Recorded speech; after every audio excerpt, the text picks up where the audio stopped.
आत्मा की दास्तान में आपका स्वागत है। यहाँ हर कहानी सिर्फ एक कहानी नहीं, बल्कि एक ऐसा रहस्य है जो आपकी नींद उड़ा देगा।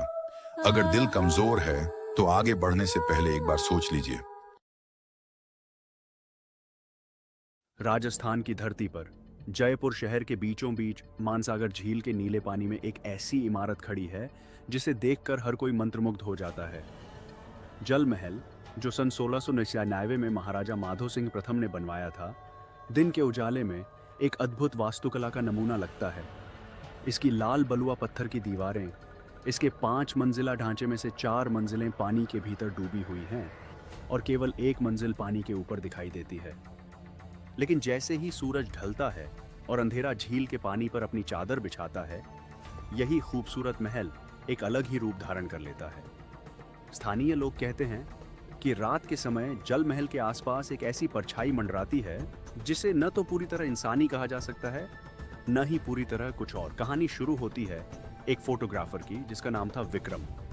विक्रम जयपुर का ही रहने वाला था और उसे पुरानी इमारतों और रहस्यमयी जगहों की तस्वीरें खींचने का शौक था। उसने सुन रखा था कि जल महल की रात की तस्वीरें बहुत कम लोगों ने खींची हैं, क्योंकि प्रशासन रात में झील के किनारे जाने की इजाजत नहीं देता।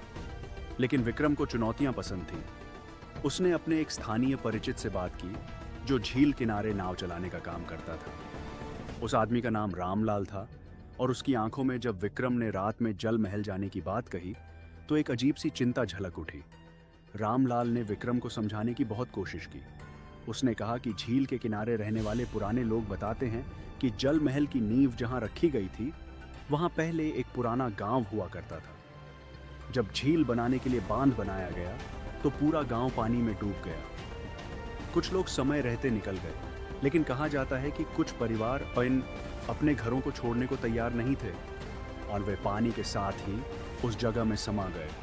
रामलाल के दादा कहा करते थे कि जो लोग उस पानी में डूबे, उनकी आत्माएं आज भी उस जगह से बंधी हुई हैं और खासकर अमावस्या की रातों में वे झील की सतह पर आने की कोशिश करती हैं। लेकिन विक्रम एक तर्कशील इंसान था। उसने इन बातों को सिर्फ लोक कथा समझकर हंसी में उड़ा दिया और रामलाल को मनाकर आखिरकार उसे रात में नाव से जल महल तक ले जाने के लिए राजी कर लिया। वह रात अमावस्या की रात थी। हालांकि विक्रम ने इस पर ध्यान नहीं दिया। आसमान में तारे तक मुश्किल से दिख रहे थे। बादलों की एक मोटी परत चांद को पूरी तरह ढके हुए थी। रामलाल अपनी छोटी सी नाव लेकर आया और दोनों झील के किनारे से चुपचाप निकल पड़े। पानी बिल्कुल शांत था, इतना न शांत कि नाव के चप्पू की आवाज़ भी दूर तक गूंजती महसूस होती थी। जैसे जैसे वे जल महल के करीब पहुंचते गए, विक्रम को हवा में एक अजीब सी ठंडक महसूस होने लगी, जो उस राजस्थानी गर्म रात के हिसाब से बिल्कुल असामान्य थी। जब नाव जल महल की दीवारों के पास पहुंची, विक्रम ने अपना कैमरा निकाला और तस्वीरें लेनी शुरू की। महल की लाल पत्थर की दीवारें अंधेरे में और भी रहस्यमयी लग रही थीं और पानी में उनका प्रतिबिंब हल्के हल्के हिल रहा था। हालांकि हवा बिल्कुल नहीं चल रही थी। तभी विक्रम की नज़र महल की एक खिड़की पर पड़ी जो पानी की सतह से थोड़ी ऊपर थी। उसे लगा जैसे उस खिड़की के भीतर कुछ हिला। उसने तुरंत अपना कैमरा उस दिशा में घुमाया और कई तस्वीरें खींची। रामलाल, जो अब तक चुप बैठा नाव खे रहा था, अचानक रुक गया। उसकी सांसें तेज हो गई थीं और उसने धीमी आवाज में कहा कि उन्हें अब वापस लौट जाना चाहिए। लेकिन विक्रम अभी रुकने के मूड में नहीं था। उसने कैमरे की स्क्रीन पर अपनी खींची तस्वीरें देखनी शुरू की और तभी उसका दिल एक पल के लिए धड़कना भूल गया।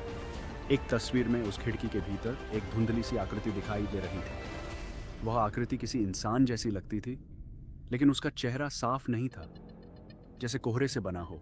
विक्रम ने रामलाल को वह तस्वीर दिखाई और रामलाल का चेहरा डर से सफ़ेद पड़ गया। उसने कहा कि यही वह आकृति है जिसके बारे में गांव के बुजुर्ग परसों से बात करते आए हैं और उसे जल की परछाई कहा जाता है। ठीक उसी वक्त पानी की सतह पर एक हलचल हुई। नाव के ठीक बगल में पानी अचानक भंवर जैसा घूमने लगा। हालांकि आसपास कोई हवा या लहर नहीं थी। रामलाल ने घबराकर चप्पू तेजी से चलाने शुरू कर दिए, लेकिन नाव जैसे किसी अदृश्य शक्ति से बंधी हो, आगे बढ़ने की बजाय जल महल की दीवारों के और करीब खिंचती चली गई। विक्रम ने ऊपर देखा और उसे महल की छत पर जो अब तक खाली दिख रही थी, एक साया खड़ा नजर आया। वह साया धीरे धीरे नीचे की ओर पानी की सतह की तरफ बढ़ने लगा, जैसे वह दीवार पर चल नहीं रहा हो बल्कि हवा में तैर रहा हो। रामलाल ने चिल्लाकर विक्रम से कहा कि वह अपनी आंखें बंद कर ले और किसी भी सूरत में उस साये की तरफ न देखे, क्योंकि पुरानी कहावत थी कि जो कोई भी उस आकृति की आंखों में सीधे देख ले, वह अपनी याददाश्त और अपना रास्ता दोनों हमेशा के लिए खो देता है। विक्रम ने डर के मारे अपना कैमरा नीचे गिरा दिया और आंखें बंद कर लीं। उसे अपने चारों ओर पानी में सरसराहट जैसी आवाज सुनाई दी, मानो कोई चीज बहुत करीब से गुजर रही हो। ठंडी हवा का एक झोंका उसके चेहरे को छू गया और उसे साफ महसूस हुआ जैसे किसी ने उसके कान के पास धीरे से कुछ फुसफुसाया, लेकिन वह शब्द समझ नहीं पाया। रामलाल ने पूरी ताकत से चप्पू चलाए और मंत्रों का जाप करते हुए नाव को किसी तरह उस भंवर से बाहर निकाला। कुछ ही पलों में नाव फिर से खुले पानी में आ गई और वह अजीब ठंडक और सरसराहट धीरे धीरे गायब होने लगी। विक्रम ने कांपते हाथों से आंखें खोली तो पाया कि वे किनारे के काफी करीब आ चुके थे। जब उन्होंने पीछे मुड़कर देखा, जल महल फिर से शांत और स्थिर खड़ा था, जैसे कुछ हुआ ही न हो। लेकिन उसकी वह खिड़की अब भी किसी अनदेखी नजर से उन्हें घूरती हुई महसूस हो रही थी। अगले दिन विक्रम ने अपने कैमरे की सारी तस्वीरें देखीं। ज्यादातर तस्वीरें सामान्य थीं, लेकिन वह एक तस्वीर जिसमें खिड़की के भीतर वह धुंधली आकृति कैद हुई थी, किसी तरह पूरी तरह मिट चुकी थी, जैसे उसे कभी खींचा ही ना गया हो। जब उसने कैमरे की मेमोरी कार्ड की पूरी जांच करवाई, तकनीशियन ने बताया कि उस फाइल का कोई निशान तक नहीं बचा, न ही डिलीट हुई फाइलों में। विक्रम ने उसके बाद कभी रात में जल महल की तरफ जाने की हिम्मत नहीं की, लेकिन वह आज भी कहता है कि जब भी वह जयपुर से गुजरता है और दूर से जल महल की झलक देखता है, उसे वैसा ही महसूस होता है जैसा उस रात हुआ था, जैसे कोई उसे पानी के भीतर से घूर रहा हो, इंतजार कर रहा हो कि वह फिर कभी उस झील के करीब आए। स्थानीय गाइड आज भी पर्यटकों को चेतावनी देते हैं कि सूरज ढलने के बाद जल महल की तरफ नाव न ले जाएं, और झील किनारे रहने वाले पुराने लोग मानते हैं कि जो आत्माएं उस डूबे हुए गांव में कैद हैं, वे कभी शांति नहीं पा सकेंगी, और अमावस्या की हर रात जल महल की परछाई में वे एक बार फिर पानी की सतह तक आने की कोशिश जरूर करती हैं।